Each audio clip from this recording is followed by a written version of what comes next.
It goes back to the Thelonious Monk rule. Yo, stop bull jiving and play the melody, because that's what I call defending the moment live. And then Robin is like, he can play too. So he's kind of got that thing, and he understands breath and wind and everything like that too. So I try and read his cadence, allow him to defend the moment. Right, and then I was like, oh, wait a minute.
Anyway, wow. Wow, that was amazing. Great stuff. Ladies and gentlemen, Brandon Chapman. Yes, the Brandon Chapman. I affectionately refer to him as Chap. We all do in LA. Awesome. He is in town with Mr. Robin Thicke. And it is god awful late at night. And so I owe you breakfast. How it's about all that? Good. But no, anyway, listen, this is the Modern Accompanist. This is all about accompaniment, the art form, the nuanced, overlooked art form that, it is my love to highlight because, where there is two, there is not two individuals, but there is one thing happening on the stage, right? So Brandon knows all about that with Mr. Thicke. Man, let me just ask you this.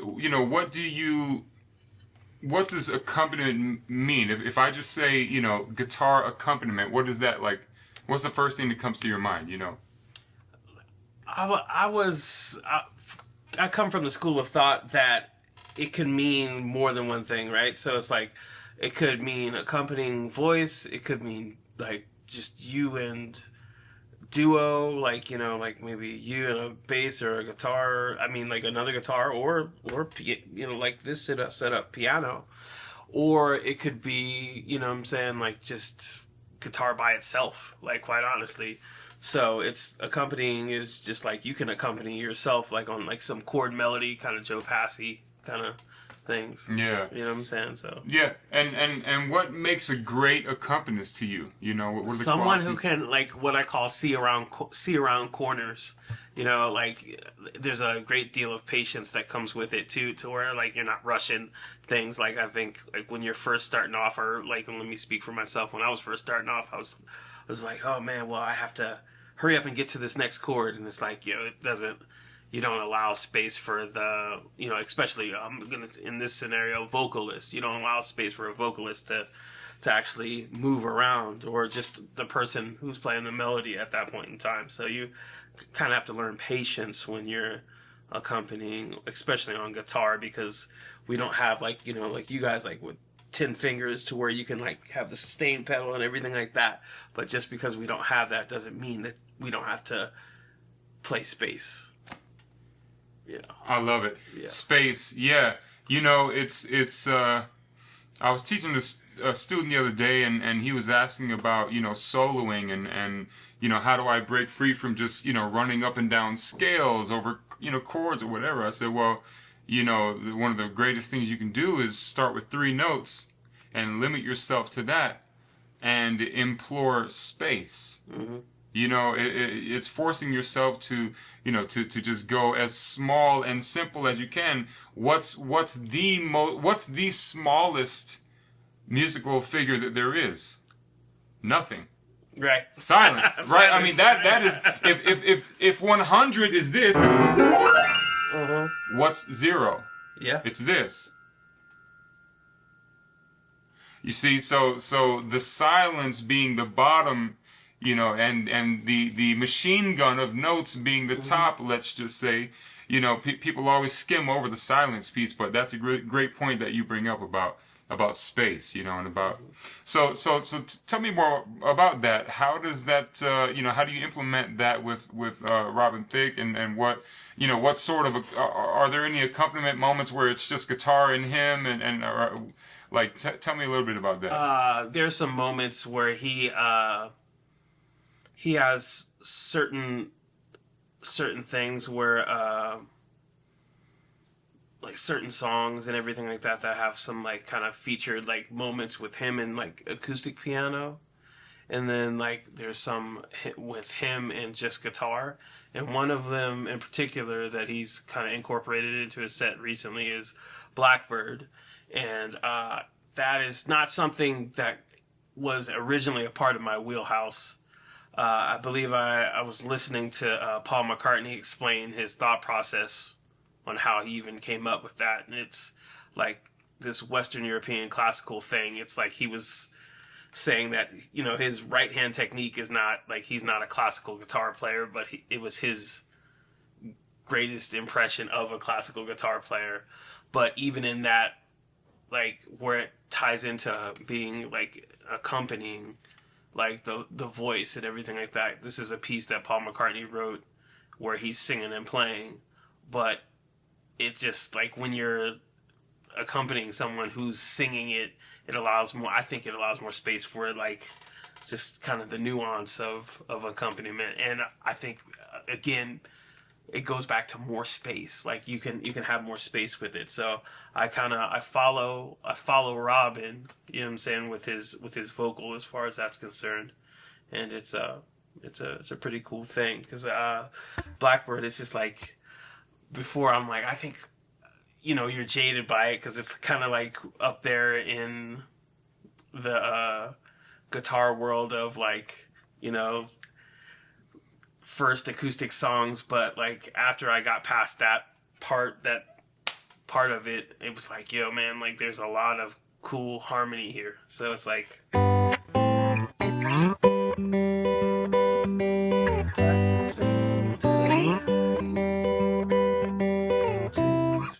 I'm gonna say take these broken wings and fly all your life.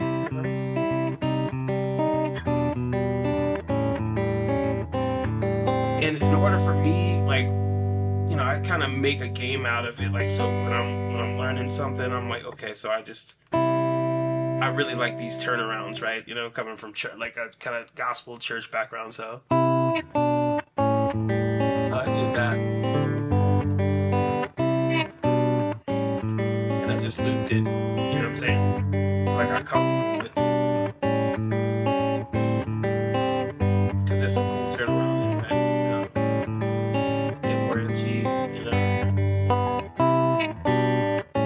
But it also taught me that those turnarounds are what you use to kind of wait on a vocalist too. You know what I'm saying? Like you can, like they'll say, sing it one more time, or the end. Like that's what you use to tag and get out of it, or something like that. So, but even with that, there's a beautiful point in the song where he just holds that G.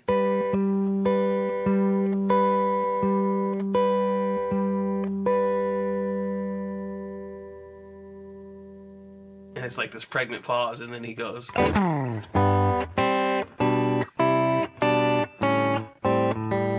I just kept rewinding that on the record, and I'm like, man, like what's the timing? It was like, maybe if I can count it, da da da. And it's like, yo, relax, relax.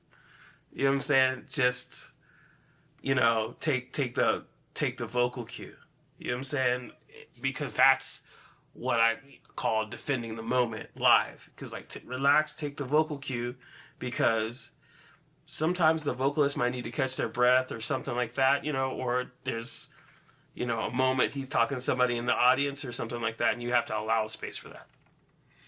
And how much of his body language are you reading? Have you been with him long enough now to hear his breath and like where are you at? Because I'm a big like I love like how I listen. If I don't create things to stay locked in the moment, I'll think about my grocery list and kind of but the way I stay locked in is I'm always like take Mr. Odom for example. I'm like staring at him directly, like the whole time I'm playing. I'm watching his mouth, I'm watching his body. Like, so do you do any of that? Like yeah, tell me. I definitely do. Like I'm learning to read him better now.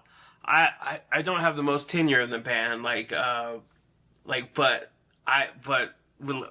brother Larry Cox does and everything like that. So I kind of have taken cues from him, and then Robin is like, he can play too. You know what I'm saying? So it's like, so he's kind of got that thing, and he understands breath and wind and everything like that too. So I try and read his cadence, and just kind of allow him to defend the moment. And also, like I said, he's reading the room while that's going on. So sometimes you might want to just be like, a little moment to be intimate with the audience or whatever, and then just keep going. You know what I'm saying? So, I read his body, language and everything like that, and we go from there. Yeah. You know what I'm saying? Sometimes he might be one more time, or he'd be like, we're good, on to the next thing. You know what I'm saying? Transition and everything like that. So I allow space for that. Yep. Interesting. And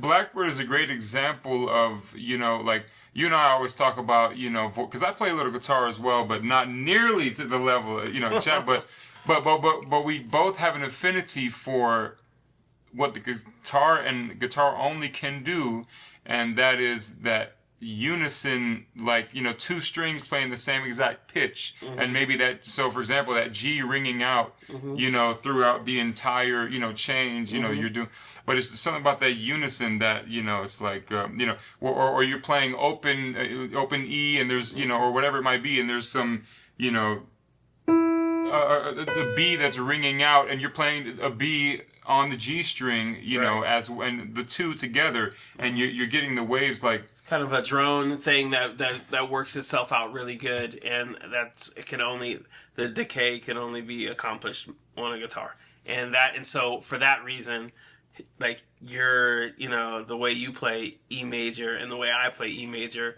are two different things, even though it's like, okay, like on the sheet music it's like it's the same thing, but it's like the voicings are like, you know, it's just, it doesn't decay the same. So and that's a great segue to voicings, because I'm always, you know, trying to learn from guitarists, you know, what I can do better on the piano, as far as, you know, if guitar and piano are playing at the same exact time, you know, and we're playing chords, if you're playing cowboy chords, you know, and I'm playing in the same exact register, you know, how does the Legos work? You know what I mean? Like, you know, that's what I love to think about, and you know, you're right, and like, even like, you know, with some of the examples that we did, like, it's really about listening to each other, because it's like, if I'm playing like the cowboy chord G right down here, it's like, which is like, you know what I'm saying? That, like, you're in the middle, I'm in the middle, and everything like that, and so like, you, like, do I really need all these notes? Because I could just play G and B. You know what I'm saying? When you play the full G or whatever, you know, and really the upper register of the piano is just like really airy, like, you know, it's like, you know, and it fits when you're playing that cowboy chord thing. And so I think, you know, it takes time to understand what to play what, and being like, we've played a lot together, so you know when I'm playing this G, you know, that is like the swag or whatever, and vice versa. Yep. Yeah. You're saying, so what you're saying is, you know, you're choosing your voicings based on what role you're assuming. Yes. Yep. At any given moment. Yes. Okay. Yep. And you said the two notes thing, and that's one thing that I recognize guitar players do all the time. Like, okay, like just hypothetically speaking, you know, it's a full band context. The entire frequency spectrum is accounted for. You know, the bass guitar on the bottom end, you know, keys and the low mids, guitars and the mids and the high mids. You know, if it's a female vocal, you know, all up strings. You know, let's say we got the whole kit and caboodle in the same setting. You know, I've noticed that, and you can expand on this too, is that like, when we get to, let's say, the last chorus, you know, one way to stay in that same register as the keyboards and Hammond organ, let's say, you know, is just the two notes, you know, the 1 and the 5, and you're just eighth notes, you know, while everybody is you know, it's a big chord. Like, what are your thoughts on that? Like, what are some ways to glue? It serves as a rhythmic apparatus at that point in time. It's like, you know, you're not, your position on the harmonic chessboard is, you're not a bishop, you're more of a knight at that point in time, so it's like, yeah, you don't have to serve the, you know what I'm saying, sometimes that third, you know, is doing it, it's the trade, right?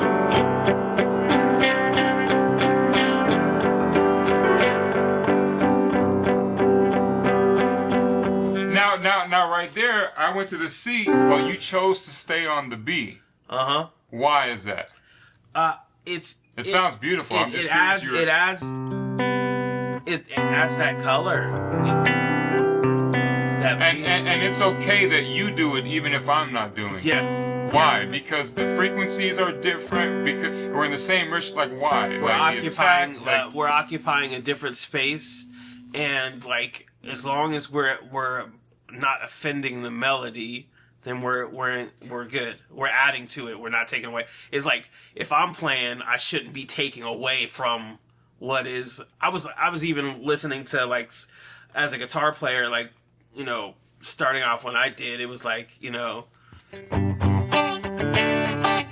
So I was listening to Stephen Jenkins and, like, and, you know, the Third Eye Blind thing, and it's like, and I didn't know that he was singing that major 7, like, in the melody, like, the whole time. So it added to that. So when he's going from the G to the D to that C, now, what C for those who don't know, what record is this specifically? This is Semi-Charm Kind of Life. Like, so, like, I want something else. You know what I'm saying? Yeah, something.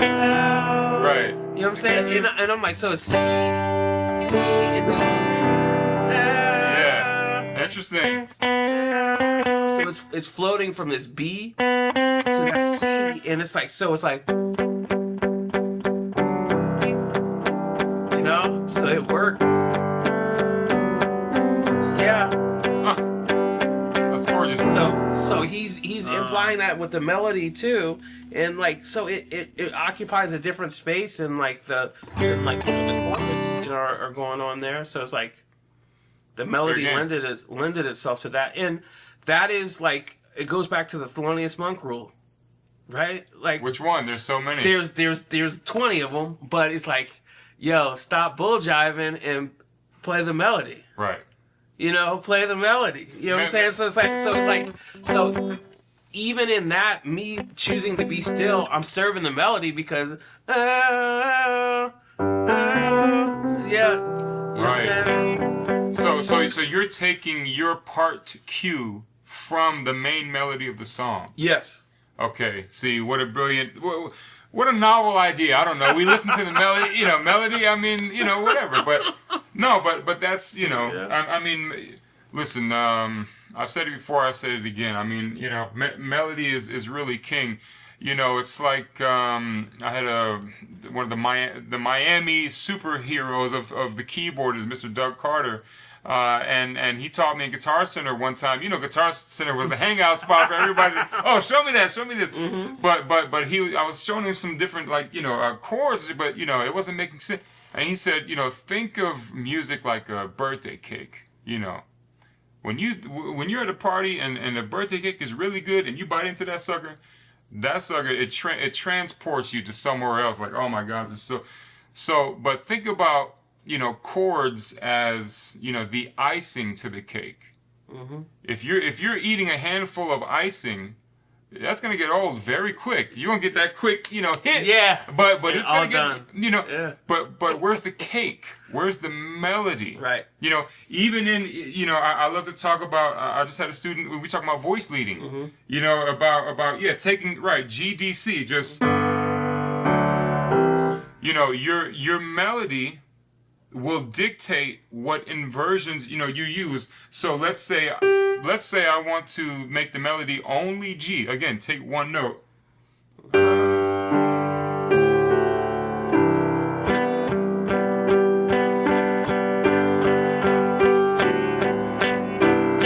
I'm playing D major. Yeah. But the melody, let's say the melody is G in the song, in the vocal.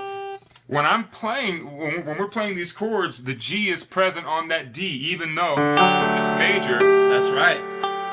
You know, so, yeah.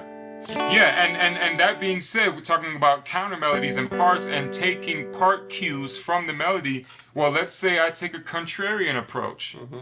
You know, I'm not even going to play G up here. I'm going to let the vocalist have that space, but I'm going to move down to the next. What's the next note for a G chord? Well, that's D.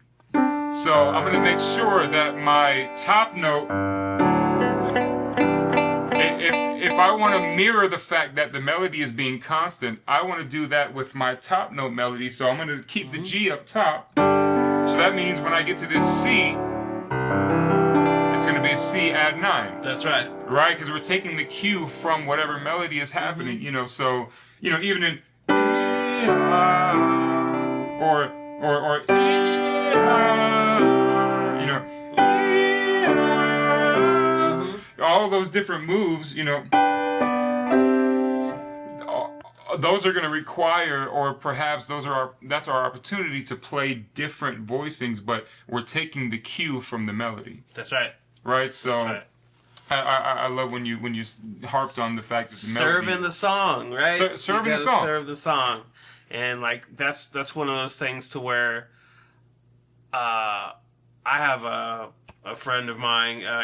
He did the American Pianist Society Award with Kenny Banks Jr. Right, and I saw him play with Kurt Elling, and I was like, yikes, and they did Georgia or whatever, but Kenny's he's always had a great sensibility about like the whole melody, but like there's no way, like if you're accompanying, like you gotta learn the melody. You gotta learn the melody. Even like just because I'm like, you know, I've known that song like that's Stephen Jenkins, the Third Eye Blind song.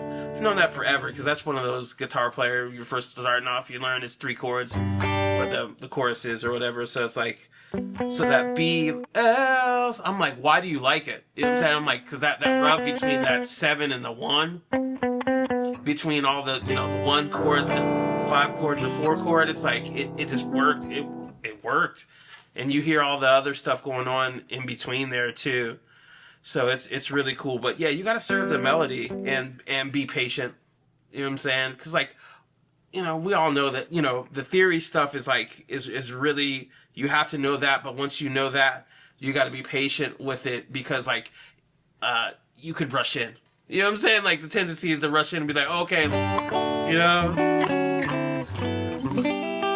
Something, but like if I did all that, like the, you know, the secondary dominants and the minor nines and all that other stuff, that takes away from that, you know. It's like, so just know it. The beauty of that simplicity. If you do complex, it'll take away from that simplicity. Okay. Know when to turn it on, when to turn it off. Turn it off, yeah. You know what I'm saying? Yeah. And being patient, and you know, going serving the song. Yeah. Serving the song. So that's, and you know, I love talking about this, and everybody I ask, that seems to be the thesis, you know, of what makes a great accompanist. Someone who is willing to do whatever it takes to serve the song and serve the moment. Mm-hmm. Right? Right.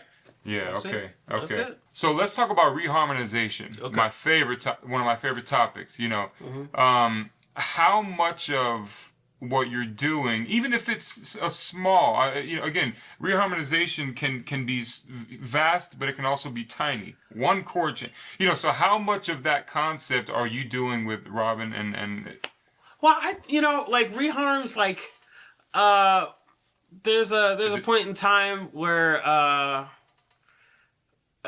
we've added to the set, like, I Want to Be Your Lover, mm-hmm. and like there's the vamp at the end of it, like I Love Prince, where it's like talking about that? I'm gonna say, I don't know if it was Larry or Maddie or whatever who, you know, came up with it. So it's like 6, 6, 7, 1, 2. 2, 5, back to the 6. You know what I'm saying? So he does, I wanna be your lover. I wanna be your, I wanna be your lover.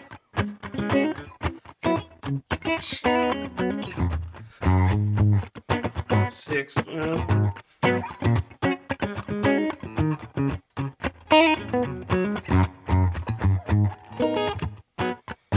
Now, I know all these chords, but you notice, like, I didn't lead in with that. I'm like, you know what I'm saying?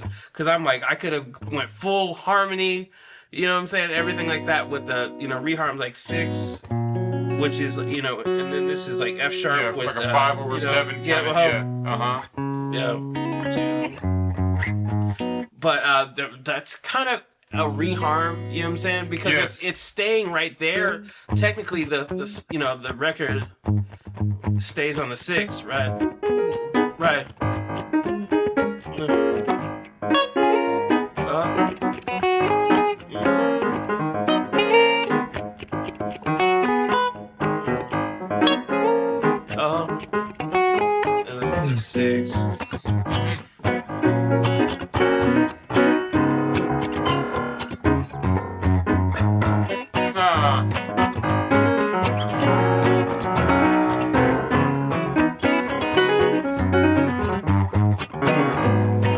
what I'm saying? So it's motion, but it's going back. It doesn't offend the melody.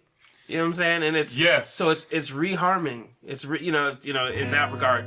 But the other I'm going all over the place. But how I learned about reharming is like the trick, like where you let's just go to C for simplicity. Yeah. So C.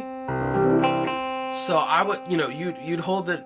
This is my intro to reharm, which is like I would hold the note C, right?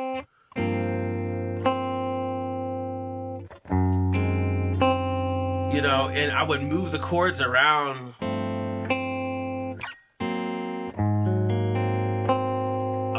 the note, C, and that was an unhurried way of being like, okay, I can, it let me be all right with reharms. Like, and then after I got a little further down the road, I was like, I heard a woman say, like, I could listen to you play scales. And I was like, what are you talking about? And then I want to say, it was, what's his name? He plays with Brian McKnight, guitar player, Tyrone. I want to say, I don't want to get his name wrong. Okay. But like, but he's killing guitar player. R.I.P. to Nico, because he was there too. And he was killing guitar. Nico was a bad guitar player. The guy that was playing, I heard him play scales, and I was like, okay. So it gave credence to what that woman told me. He's like, I could listen to you play scales, and I was like, right. And then I was like, oh, wait a minute.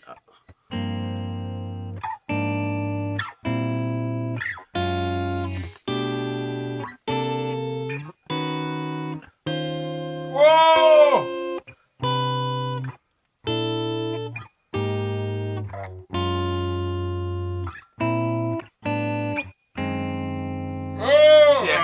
So that was my intro to reharm. It's like, it's like if you're gonna do it, you gotta make some sense out of it, and it served two purposes because it made the major scale musical for me. Because like there comes a point in time where you hit that wall and you're like da da da. Like, it's like I've hit the wall. Why are we doing this? The wall is undefeated. And it's like, wait a minute, no, I can muscle through that thing.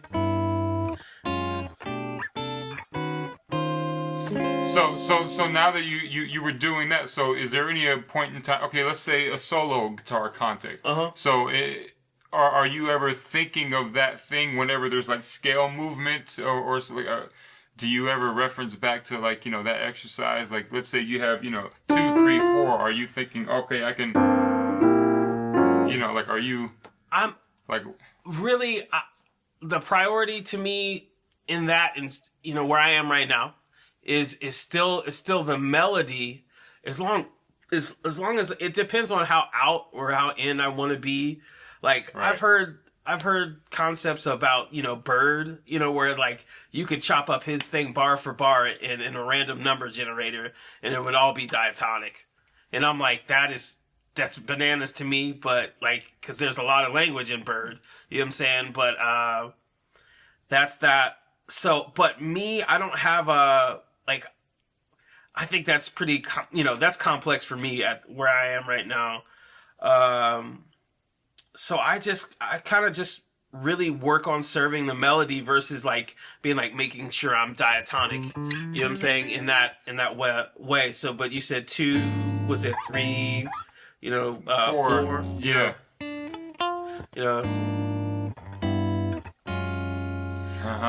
And that's really where I'm at with it. Now, being able to communicate that to play well with others, you know what I'm saying, is the other part of it. Yeah. And I think that comes with knowing people, right? You know what I'm saying? Making music is like, oh, okay, like he's probably gonna do that 2, 3, 4 thing right here or something like that. You kind of learn that as you go, playing with others. Yeah. Man, that's all interesting, man. I love hearing, the guitar player perspective on, the same thing that I do, because it helps me make better decisions as far as, when I'm playing, with others, like you're saying, can we all play nice in the sandbox together? Right. That's right. You know what I mean? So, but that being said, like, I mean, Robin Thicke touring, playing music, making a living, I mean, that's a big deal. You know what I mean? Yeah, So it's like, it's a very big privilege. It's a very big privilege to do, that and what we're doing. What sort of advice, would you give, let's say, a 20-year-old Brandon Chapman, to, if we had YouTube, if we had these kinds of videos when we were coming up, Lord have mercy, I would have been light years ahead. But what sort of advice would you, give your younger 20-year-old self? Practice. Be patient with yourself, but practice. What would I do? I would start the Prince regimen. I would go back and I would be like, yo, write, force yourself to write a song today or this week, or just really, I've heard Rick Rubin say something like that, like, however, find your interval and just do that interval and commit to it. So that's what I would do. I would say practice, and so much of what we do is relationship oriented too. So it's like, go out and listen to people and keep an open ear, keep a stiff pick, and practice. Yeah. Keep a stiff pick. All right. We're going to go out with a jam. We'll see you on the next one, y'all. Yep. All right. What key? Guitar. Let's do a guitar key. What about A? A. Yes, sir. Right? Yes, sir. Okay. A major. Let's see. What kind of vibe have we not done yet? Let's do like a. That's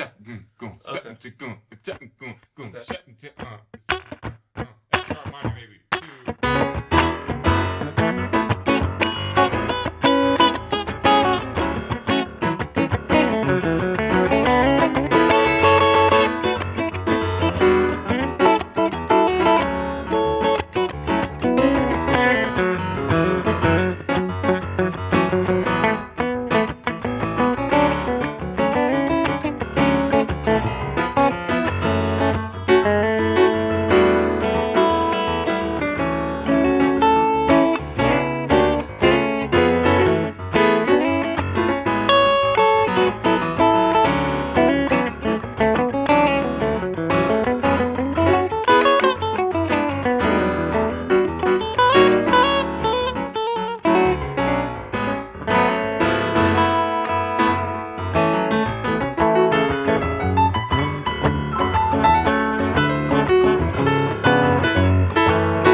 Man, that's a wrap. Yo, that's a wrap with Chap.